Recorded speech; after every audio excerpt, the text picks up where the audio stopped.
ایک علم کے مقابلے میں جہل ہے، ایک حلم کے مقابلے میں جہل ہے۔ حلم یعنی بردباری، قوت برداشت، اپنے جذبات کو ضبط کرنا۔ کوئی شخص کتنا ہی پڑھا لکھا ہو لیکن اگر وہ اپنے جذبات پر قابو نہیں رکھتا تو اسے بھی جاہل کہہ دیا جاتا ہے یا نہیں؟ وہاں توجہ ہے؟ سب کیوں عرض کر رہا ہوں؟ اس لیے عرض کر رہا ہوں، اور ہر استعمال کے لیے میرے پاس شاہد اور دلیل اور سند موجود ہے۔ بات ذرا سخت ہے، ذرا گزرے گی، مگر جب آپ مجھے برداشت کرتے ہیں تو میری بات بھی برداشت کرنی پڑے گی۔ میں اپنے جوانوں اور بچوں سے خطاب کروں گا اس وقت،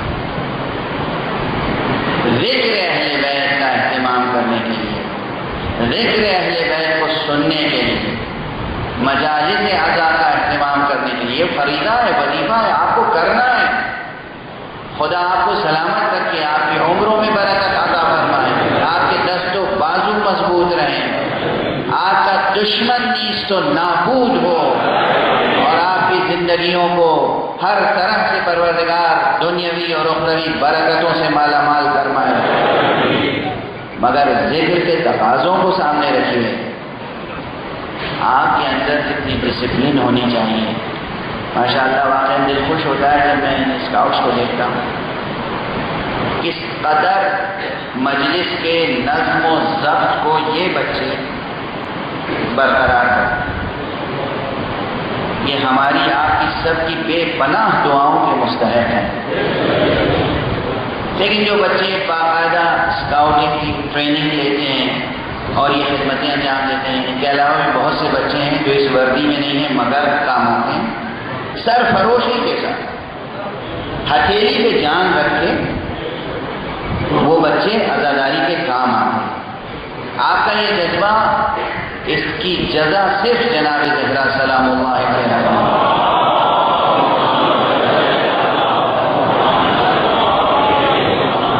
لیکن اہل بیت آپ سے یہ بھی چاہتے ہیں کہ آپ کی جان، آپ کا مال، آپ کی عزت، آبرو، یہ سب امانت ہے امام زمانہ کی۔ امانت کو، جس کی امانت ہو اس کی مرضی کے بغیر خرچ نہیں کیا جا سکتا۔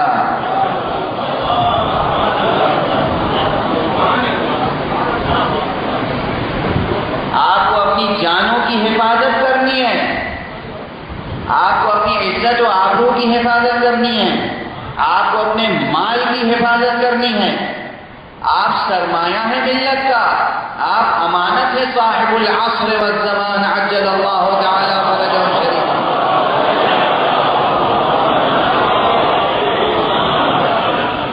اس لیے جو قدم اٹھائیں، جو کام کریں، جس طرح کام کریں، اس میں حکمت، دانشمندی، بردباری، تحمل ہونا شرط ہے۔ ابھی میں آ رہا تھا، گزشتہ سے پیوستہ شب بھی آیا اس امام بارگاہ میں جو اسی علاقے میں ہے، وہاں مجلس پڑھنے کی سعادت حاصل کی۔ میں دیکھ رہا تھا دل سے دعائیں نکل رہی تھیں، کس طرح جوان مجھے لے کر وہاں سے گاڑی کے گرد موٹر سائیکلوں پر آتے ہیں، کس قدر اپنی جان ہتھیلی پہ رکھی ہوئی، ایک جوش ہے، ایک جذبہ ہے، ایک مسرت ہے کہ مولا کی مجلس ہو رہی ہے، ایک جذبہ ہے آپ کا کہ آقا کی بارگاہ میں آپ خراج عقیدت پیش کر رہے ہیں۔ خدا آپ کے اس جذبے کو قبول کرے، اس جذبے کو اور فروغ عطا کرے، مگر اس جذبے کے لیے ضبط اور تحمل ضروری ہے۔ آپ سڑکوں میں جب کسی کو ہٹائیں تو اس کے ساتھ کوئی زیادتی نہ کریں، ایسا احساس نہ ہو کہ آپ ایگریسو ایٹیٹیوڈ یا بیہیویئر کا اظہار کر رہے ہیں۔ آپ کو سراپا سفیر محبت ہونا ہے،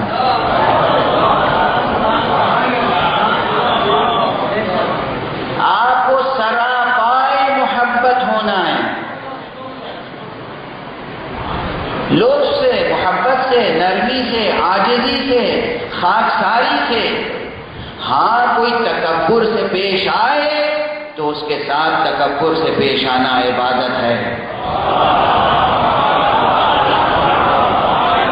یہ بھی حدیث ہے، یہ مضمون حدیث کا ہے، یہ مضمون حدیث کا ہے۔ حدیث میں یہ الفاظ آئے ہیں، التکبر مع المتکبرین عبادہ، تکبر کرنے والوں کے ساتھ، متکبروں کے ساتھ تکبر سے پیش آنا عبادت ہے۔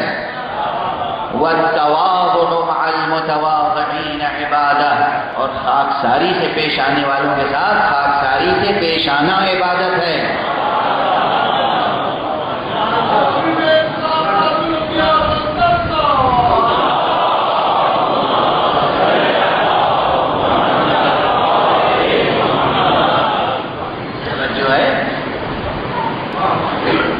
کوئی تکبر سے پیش آئے تو اس کو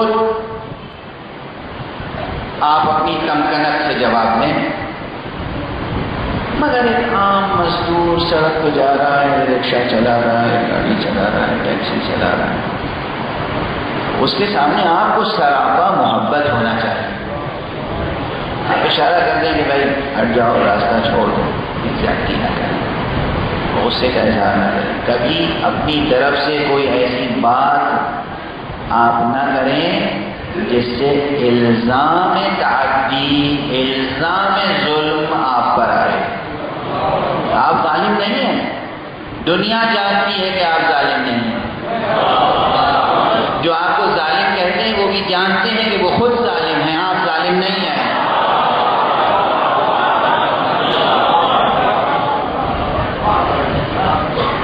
یہ ایک حقیقت ہے، مگر اس کے باوجود آپ کا رویہ ایسا ہونا چاہیے، آپ کا بیہیویئر ایسا ہونا چاہیے، آپ کی رواداری ایسی ہونی چاہیے کہ آپ میں تحمل ہو۔ حلم کے مقابلے میں بھی جہل ہے،